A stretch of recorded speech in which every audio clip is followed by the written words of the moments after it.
Hey there and welcome back. President-elect Donald Trump, he's going to want to hit the ground running when he takes office next month, but he will face many a roadblock from Democrats in Washington. TheHill.com has listed 5 of the biggest fights Trump will have to fight in his first 100 days as president, including confirming his cabinet picks, his Russian policy, repealing Obamacare spending, and, of course, minors' benefits.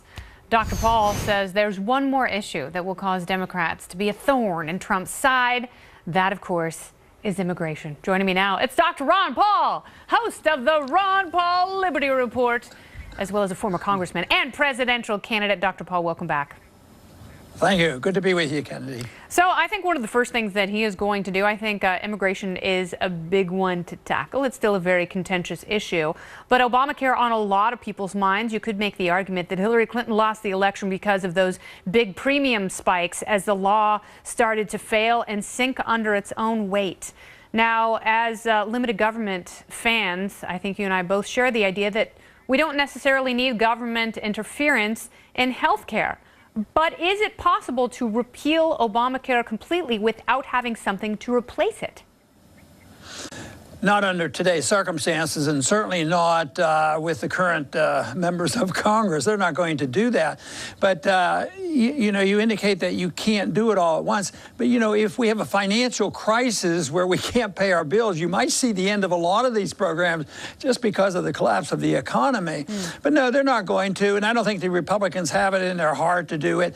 I think the biggest group that are going to be most disappointed are those thousands that went out to the Trump rallies and cheered him on, because the promises were bold and they were sincere, but all of a sudden, when they try to be implemented, regardless of which policy is, I think there's going to be a lot of conflict. Yeah, I think any president who takes office, it doesn't have to be Donald Trump, it doesn't have to be a lightning rod who's never existed inside the political system or certainly inside the Washington machine. I think anyone who becomes president is shocked at the amount of bureaucracy. Yeah, I just think it'd be so tough. I keep thinking about what would it be really like? You know, what if you had to really straighten out the CIA? Of course, a good libertarian doesn't like the CIA at all. We really don't need that secret government. But if you wanted to, sometimes you can't even find the people. Even the president doesn't know where the CIA is existing. And sometimes we think the CIA gets involved in many things domestically as well as foreign. That, you know, if they get caught, it's denial. We don't belong to the CIA, that sort of thing. How one individual can get hold of that when there's so many co-conspirators in government, it is an overwhelming task. There is no doubt about it. But I do think there's been a lot of promises, and I think that we as libertarians should do our very best to pick out the issues, because we can develop some allies, you know, on maybe some of the spending and on some of the foreign policy. Well, let's talk about spending a little bit, and let's talk about regulation. A lot of small banks have to spend a lot of money to comply with the regulations in Dodd-Frank. If you don't think it's practical or feasible or possible for this Congress to repeal Obamacare, why not Dodd-Frank?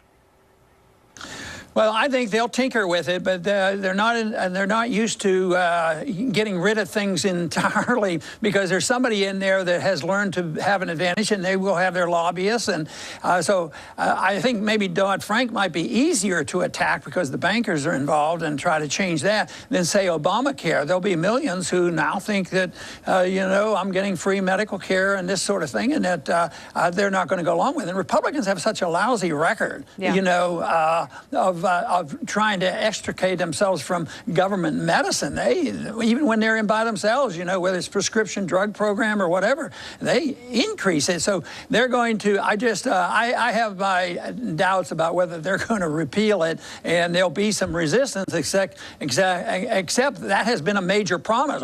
You know, abolish Obamacare, repeal Obamacare. And it's not going to likely happen. No, but they're going to replace it with something, and you have an orthopedic surgeon who's going to head Health and Human Services. Is that a spot of bright light and optimism for you, Tom Price?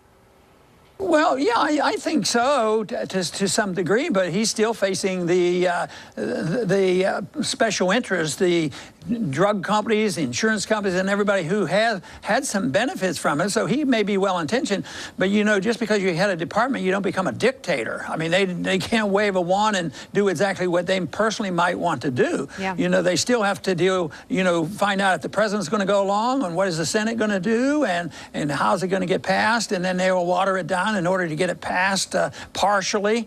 But to say that next month they're going to have a vote to totally abolish Obamacare, I doubt that very much. All right, they're going to water it down like drinks in a bad casino. Governor.